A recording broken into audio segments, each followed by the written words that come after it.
বলার এবং শোনার তৌফিক দান করেছেন, আলহামদুলিল্লাহ। এই মাসটা অত্যন্ত গুরুত্বপূর্ণ। সহিহ হাদিসের মধ্যে এসেছে রাসূলুল্লাহ সাল্লাল্লাহু আলাইহি ওয়াসাল্লাম সবচেয়ে বেশি রোজা রাখতেন রমজানের পরে এই মাস। রমজান মাস তো পুরোটাই রোজা, সেটাতে ছাড় নাই, ফরজ নফল রোজা যদি কোনো মাসে বেশি রাখতেন, সবচেয়ে বেশি রোজা রাখতেন এই মাস শাবান মাস। আবার আমাদের বর্তমান যে অবস্থা, এই অবস্থায় তো বেশি গরমও না শীতও না, রাত ছোট, এই জন্য আমাদের জন্য রোজা রাখাও খুব সহজ। আবার আরেকটি অতি গুরুত্বপূর্ণ দিন আসছে আমাদের, শাবান মাসের মধ্য রজনী, সেটা আগামী শুক্রবার। আবার আগামী শুক্রবারে একসাথে এই মধ্য রজনী, শাবানের মধ্য রজনী, যেটা শবে বরাত, এটার সাথে একটা পশ্চিমা সংস্কৃতি, পশ্চিমা কালচার, ভ্যালেন্টাইন্স ডে, যেটা বিশ্ব ভালোবাসা দিবস, আমি বলি হ্যাঁ পড়া দিব, সেটাও ওই একই দিন, ওটা দিনে আর ওটা রাত্রে।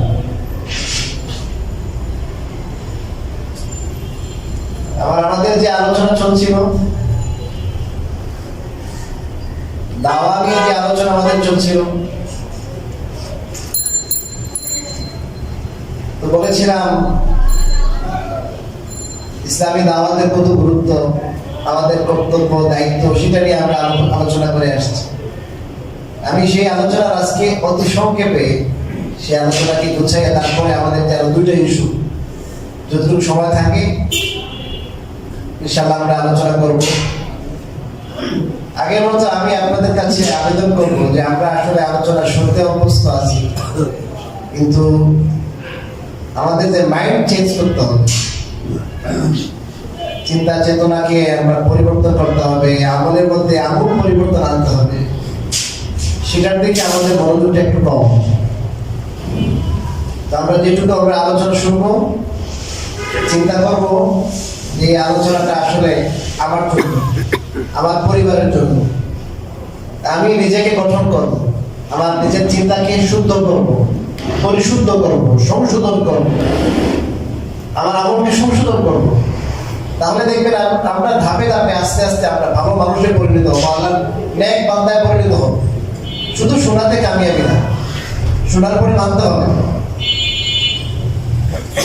তো যাই হোক, তো বলেছিলাম যে আল্লাহ রাব্বুল আলামিন, আগে বলেছি যে আমাদেরকে আল্লাহর ইবাদতের জন্য তৈরি করেছেন, আর এই জন্য আল্লাহ রাব্বুল আলামিন ইবাদতের পথ পদ্ধতি বুঝিয়ে দেওয়ার জন্য যুগে যুগে আম্বিয়া কেরামের একটা ধারাবাহিকতা আল্লাহ রেখেছেন। সেই ধারাবাহিকতায় সর্বশেষ নবী, বিশ্ব নবী মুহাম্মদ আরবি সাল্লাল্লাহু আলাইহি ওয়াসাল্লামকে আল্লাহ তাআলা পাঠিয়েছেন। তিনি দুনিয়া থেকে চলে গেছেন, তো তার যে মিশন, রিসালাতের মিশন, নবুয়তের যে মিশন, সেটা পরিচালনা করবে তার উম্মত। এই উম্মার কাজ দুটো, একটা হলো আল্লাহর ইবাদতের যে দায়িত্ব, অর্থাৎ ঈমান আর আমলের যে দায়িত্ব, এই দায়িত্বটা সে নিজে আদায় করবে, নিজে পালন করবে। প্রত্যেক বান্দা সে নিজে শতভাগ খাঁটি ঈমানদার হবে এবং রাসূল কারীম সাল্লাল্লাহু আলাইহি ওয়াসাল্লাম যে শরীয়ত নিয়ে এসেছেন, পরিপূর্ণ শরিয়াত, যে আদর্শ নিয়ে এসেছেন, সেটা তার নিজের মাঝে সেটা বাস্তবায়ন করবে। এটা এক নম্বর কাজ। এই জন্য আল্লাহ আনফুসাকুম বলেছেন যে তোমরা নিজেদেরকে বাঁচাও জাহান্নামের আগুন থেকে, আর নিজেদের পরিবার পরিজনকে বাঁচাও। তো নিজের থেকে শুরু করতে হবে, স্টার্ট করতে হবে। এবং শুধু নিজে বাঁচলেই হবে না, পুরো জাতিকে বাঁচাইতে হবে, পুরো জাতিকে বাঁচাইতে হবে, প্রত্যেকের দায়িত্ব।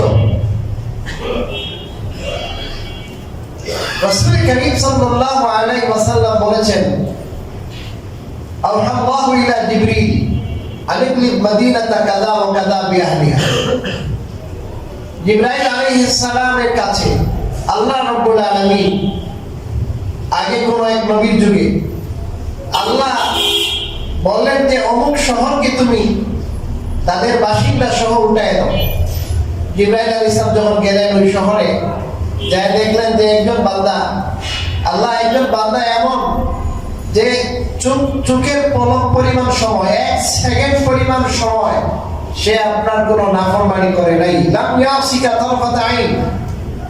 ওনার বড় মায়া লাগলো, বড় দয়ার উদ্রেক হলো যে আল্লাহ তাআলা এমন এক শহরকে উল্টাই দিতে বলেছেন যে শহরে আল্লাহর এমন একজন আবেদ, এমন একজন ইবাদত গুজার বান্দা রয়েছেন যে সব সময় ইবাদত করেন, যে 1 সেকেন্ড পরিমাণ, চোখের পলক পরিমাণ সময়ও আল্লাহ নাফরমানি করে নাই। এরকম আল্লাহ ইবাদত গুজার, এরকম আল্লাহর তাবেদার একজন বান্দাকে কিভাবে ধ্বংস করবে? আল্লাহর কাছে ব্যাক করলেন, ব্যাক করে বললেন যে আল্লাহ এমন এমন একজন বান্দা আছে, আমি কিভাবে আপনার হুকুম পালন করব? এখানে তো এরকম একজন ইবাদত গুজার বান্দা রয়েছে, আপনার হুকুম কি বলেন? আল্লাহ রাব্বুল আলামিন বললেন, যাও, আমি যেটা বলেছি, আমি তো জেনেই বলেছি, ওনাকে সহজে উল্টায় দাও। ওনার অপরাধ কি? উনি তো কোনো গুনাহ করে নাই, আল্লাহর ইবাদত সদা সর্বদা করছেন, কোনো নাফরমানি করে নাই। বলেন যে ইন্না ওয়াজহাহু লাম ইয়াতামাআল ফিয়া সাআতান কাত্তু।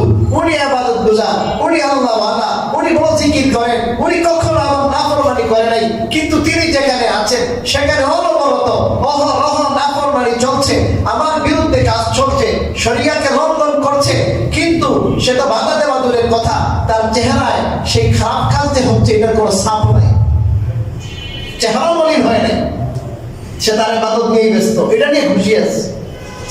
এই জন্য আল্লাহ বলেন অনেক সহজ ধ্বংস করে দেবে। এই জন্য নিজে ইবাদত করে, নিজের তাসবিহ আর তেলাওয়াত করেই ক্ষান্ত হলে চলবে না, যে আমার সাধ্য অনুযায়ী অন্য ভাইকেও ঈমানওয়ালা করা, অন্য ভাইয়ের ঈমান পরিশুদ্ধ করা, যেন সহি ঈমানওয়ালা হয়, যেন খাঁটি ঈমানদার হয়, যেন খাঁটি আমলওয়ালা হয়, সুন্নতের অনুসারী হয়, সেটার জন্য সাধ্য অনুযায়ী মেহনত করা উচিত। আর যত খারাপই চলছে,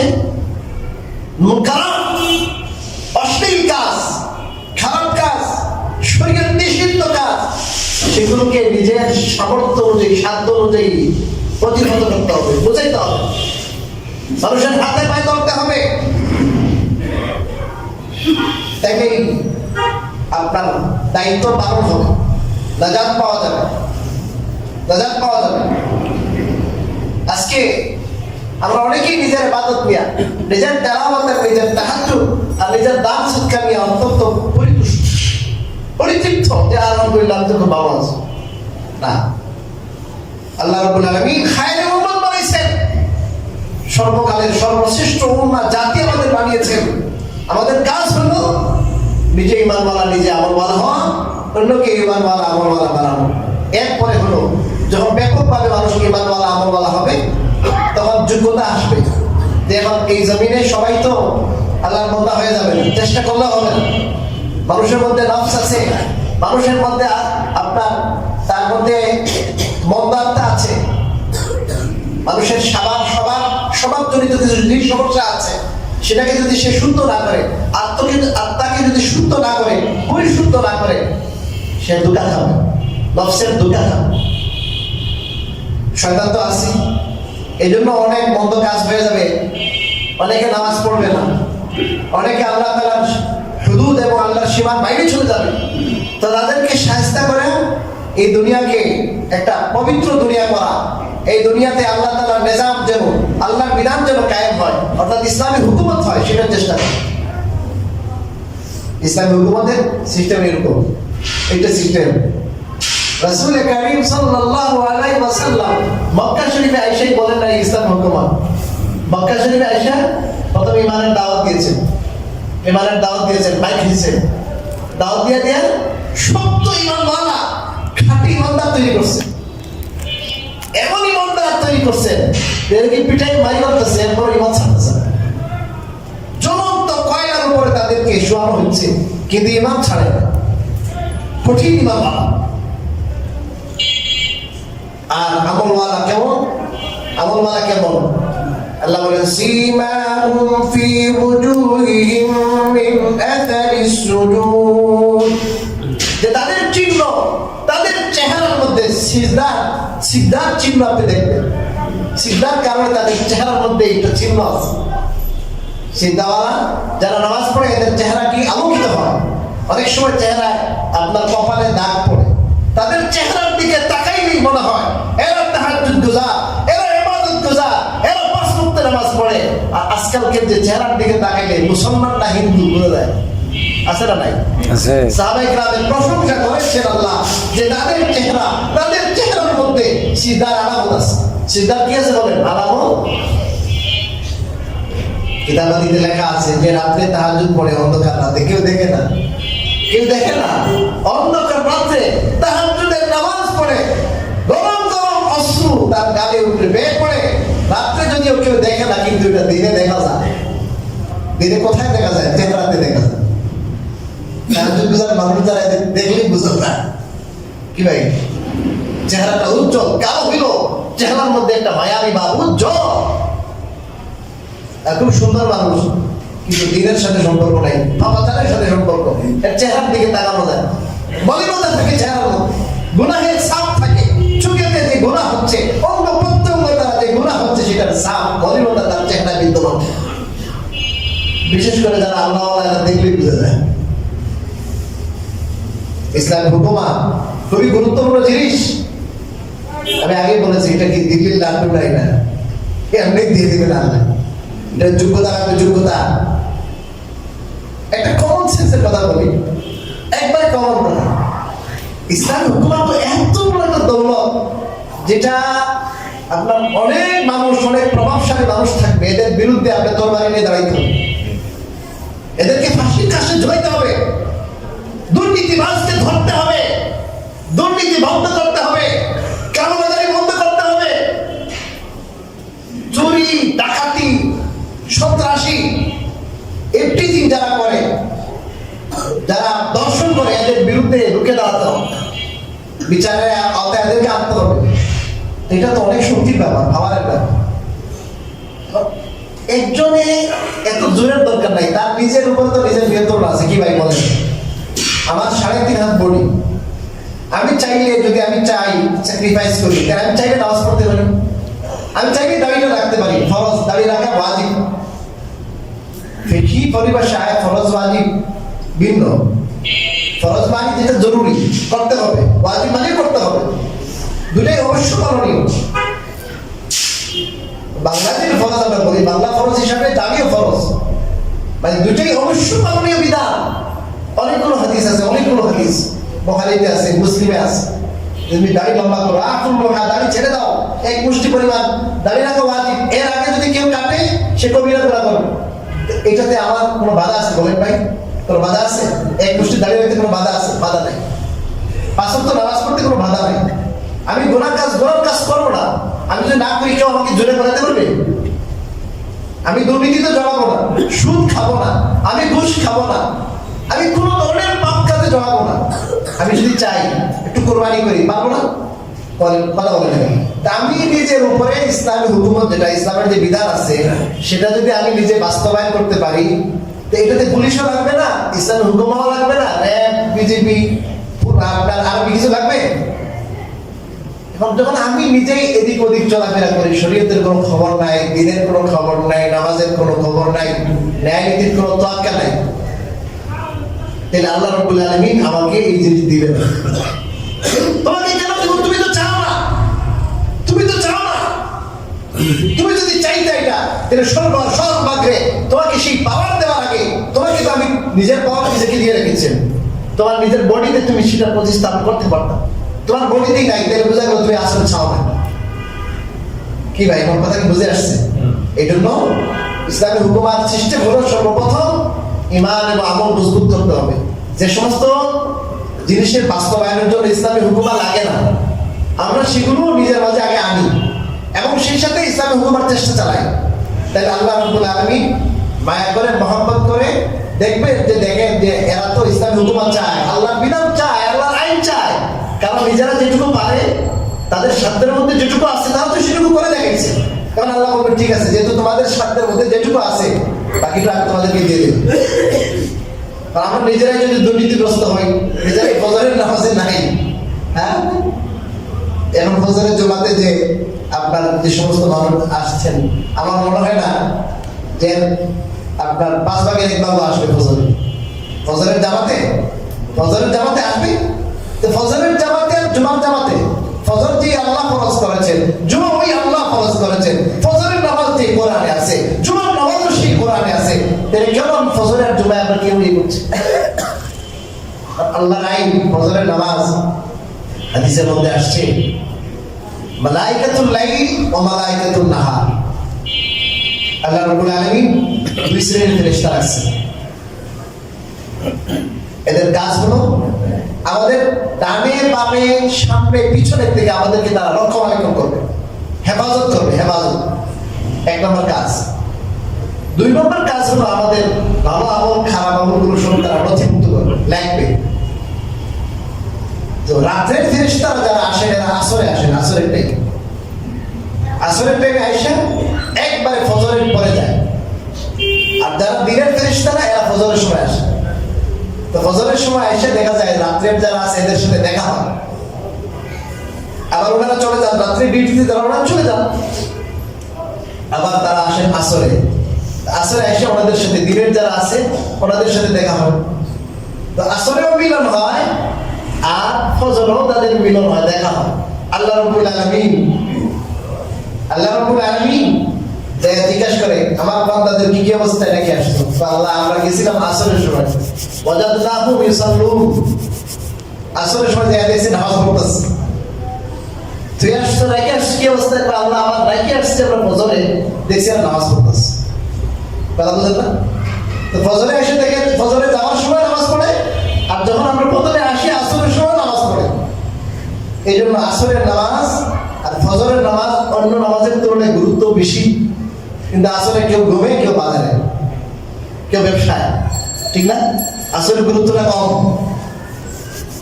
ফজরে আরো গুরুত্ব নেই। এটা আল্লাহ রাব্বুল আলামিন এটার জন্য আল্লাহ তাআলা আমাদেরকে স্বাধীন করেছে, আমরা এগুলোর প্রতি গুরুত্ব দিই। আর দ্বিতীয় কথা ভাই, আল্লাহ তাআলা আমাদের সাধ্যের ভিতরে রেখেছে আমার পরিবার পরিজন, এদের মধ্যে আমি এই দাওয়ার কাজটা করবো এবং খুব শক্ত হাতে, যাতে তারা কোনো ধরনের খারাপিতে তারা জড়িত হতে না পারে। বিশেষ করে এই যে ভ্যালেন্টাইন্স ডে, বিশ্ব বেহায়াপনা দিবস, এটা সম্পূর্ণ আপনার ইসলামের সংস্কৃতি বিরোধী কাজ, ইসলামের সাথে যায় না। সেন্ট ভ্যালেন্টাইন্স একটা গ্রুপ ছিল, যাজক ছিল। যাজক আজকাল যেমন ধর্ম যাজক দেখবেন বিয়ে করে না, এরা সবসময় মন্দিরে গির্জায় আছে, কিন্তু বড় বড় আপনার কাণ্ড তারা ঘটায়। এই ধর্মযাজক প্রেমিক প্রেমিকা যারা বিবাহ বহির্ভূত সম্পর্ক স্থাপন করে, ওই সময় মানুষের মধ্যে অনেক লাজুকতা ছিল, অন্য ধর্মের মানুষও অনেক ভালো ছিল। এর কোথাও পাইতো না এই ধর্মযাজকের সাথে সম্পর্ক করে এরা এই গির্জায় আসা এই সেন্ট ভ্যালেন্টাইন্স যেটা ছিল, সেন্ট ভ্যালেন্টাইন্স সে সুযোগ করে তো এখানে জেরা করতো, বেবিচার করতো। এদের ভালোবাসার চরম বহিঃপ্রকাশ হইতো ওই গির্জায়। এটা যখন সেই সময়ের সরকারের কানে, সম্রাটের কানে গেল, তখন এই লোককে 14ই ফেব্রুয়ারি ফাঁসিতে চলেছে, মেরে ফেলছে।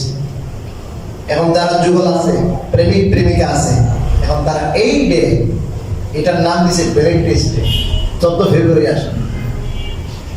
এবার দেখেন এটার সম্পর্ক কিসের সাথে? একটা হলো খ্রিস্টানদের সাথে, আরেকটা হলো ব্যভিচারের সাথে। যে ব্যভিচার শুধু ইসলামে নয়, অন্যান্য যত ধর্ম আছে সমস্ত ধর্মের মধ্যে ব্যভিচার হারাম। এই ব্যভিচার একজন মানুষের দিন ধর্মকে শেষ করে দেয়, একজন মানুষের মনুষ্যত্বকে নষ্ট করে দেয়। হায়া লজ্জা শরম একটা জিনিস, হায়া লজ্জা শরম এটা এমন জিনিস, যে জিনিস যখন মানুষের থেকে বিদায় হয় তাইলে তখন যে কোনো পাপ করতে তখন আর সে দ্বিধা করে। অনেকে তো ভাই এত টাকা দুর্নীতি করবো, সবাই দেখতেছে, আপনারা এর পিছনে যারা আছে সবাই বুঝবে না, এদের কি লজ্জা নাই? কারণ আমি বলি লজ্জা নাই, কারণ এরা বড় বড় আপনার এই সমস্ত কাজে জড়িত আছে, অশ্লীলতায় জড়িত আছে। এই জন্য যে আমার পিছনে যারা আছে বা আমার নিচে যারা আছে, মানুষের দেখছে, বুঝতেছে আমি একদম দুর্নীতিবাদ, এটার কোনো দরকার নাই। কারণ লজ্জা নাই, লজ্জা শেষ। অনেক সময় চক্ষুতার কারণে মানুষ অনেক পাপ করতে ইচ্ছা করলেও করে না, কারণ একটা লাজুকতা থাকে, লজ্জা থাকে। এটাই হাদিসে বলা হয়েছে। রাসূল কারীম সাল্লাল্লাহু আলাইহি ওয়াসাল্লাম বলেছেন, ইদা লাম তাস্তাহি, যখন তুমি লজ্জা করবে না, লজ্জা তোমার মাঝে থাকবে না, ফাসনা মা শিতা, তখন তোমার যা ইচ্ছা তাই করো, কারণ লজ্জা নাই। এই যে আপনার আমাদের দেশের মধ্যে যত মুসলিম দেশ আছে, আমাদের সংস্কৃতিতে লজ্জা নামক যে জিনিস আছে, এই লজ্জাকে এই পশ্চিমা সংস্কৃতি একবারে বিদায় করে দিতেছে, লজ্জা বিদায় করে দিচ্ছে। এখন আপনার একটা মেয়ে এই যে বাবার সামনে মার সামনে যে কাজটা করতে পারতো না, ওই কাজ করতেছে। একবার অবলীলায় বলছে যে আমার প্রেমিক, আমার জিএফ, তাকে একটু ইনভাইট করতে হবে, এই আইটেম লাগে। মায়ের বাবার দায়িত্ব হয়ে দাওয়াত করতেছে, ঠিক আছে দাওয়াত করো। কল্পনা করা যায় আজকে থেকে 10-15 বছর আগে কল্পনা করা যেত না, অহরহ করছে। গার্লফ্রেন্ডের সাথে ঘুরতে দিয়ে দিতেছে, যাও। অথচ কোরআনের বিধান কি?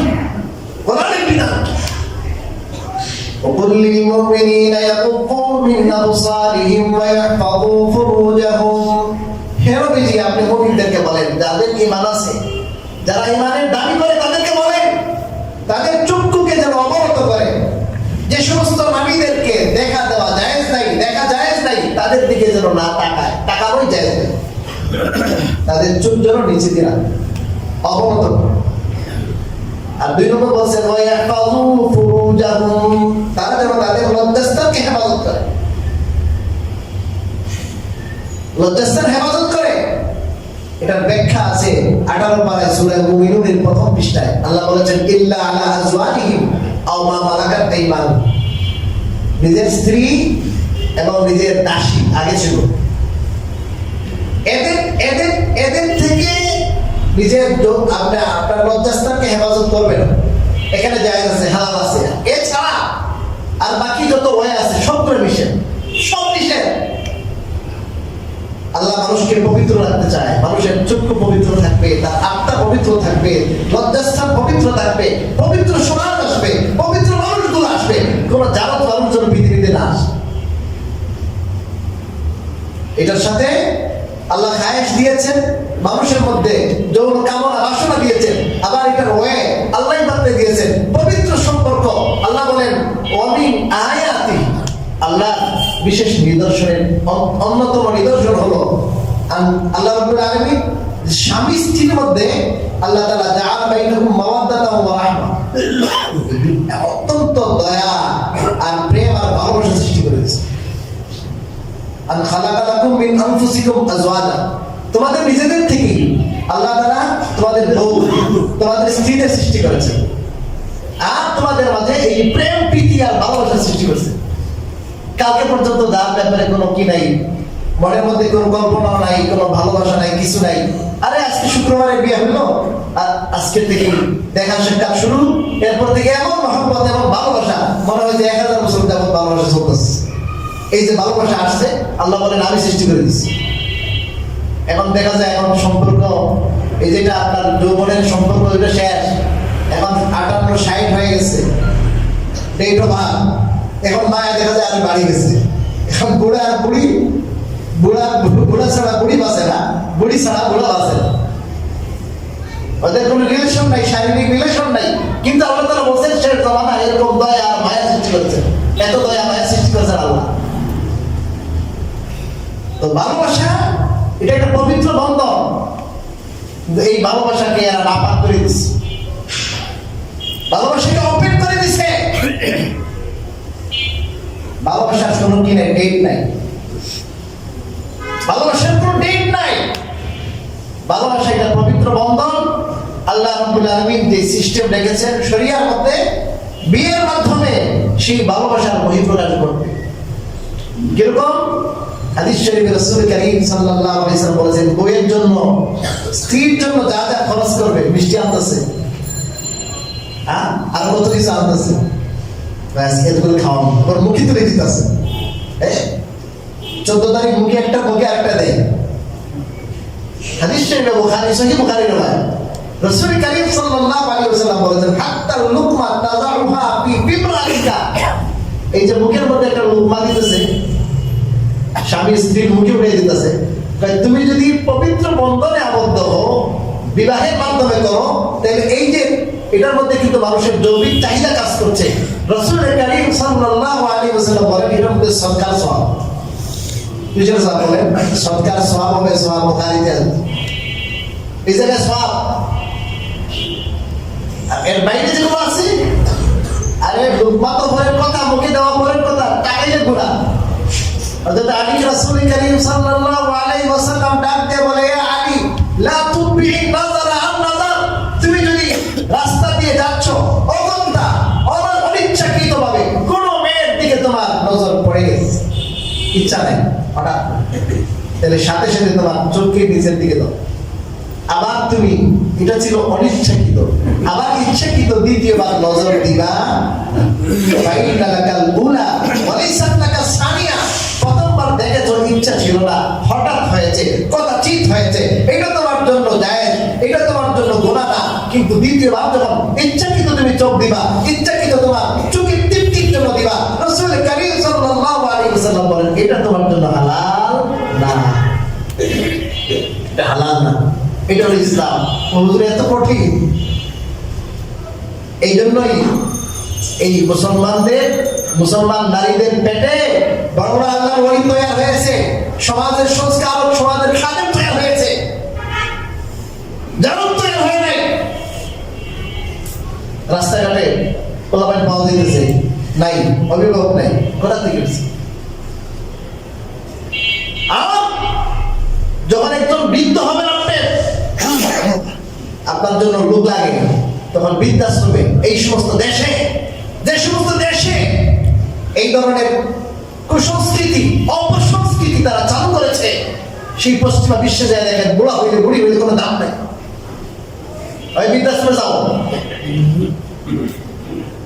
জানা নাই তো, এটার বাপ কেটা জানা নাই। বাপ যেন জানা থাকে, সেই জন্য আল্লাহ সিস্টেম করেছেন, বিয়ে করো, একটা না হলে দুইটা করো, তিনটা করো, চারটা করো, ওই বাতাই দিচ্ছেন। ওই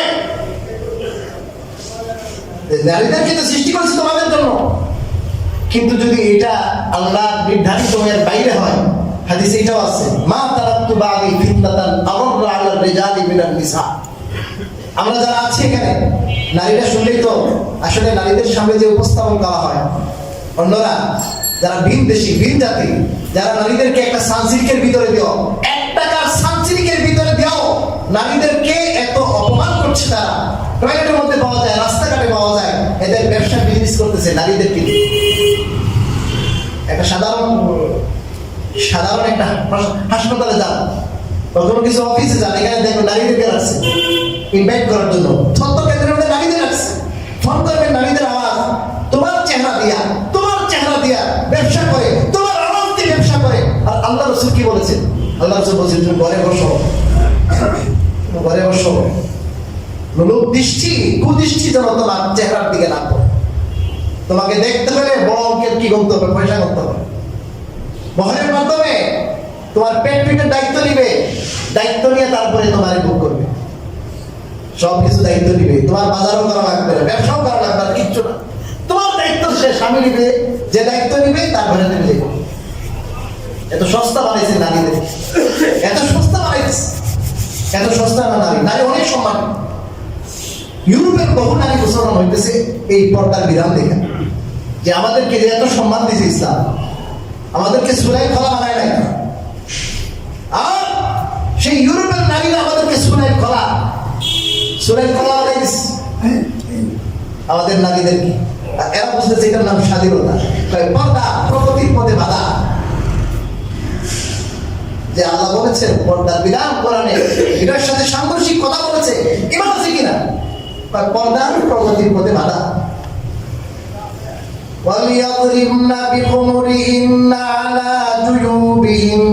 আল্লাহ বলেন বাইরে যাবা, তাহলে তাদের জন্য বড় চাদর থাকে, আর বড় চাদরটা যেন তাদের বুকের উপরেও থাকে, বুকটা ঢাকা থাকে, বুকটা ঢাকা।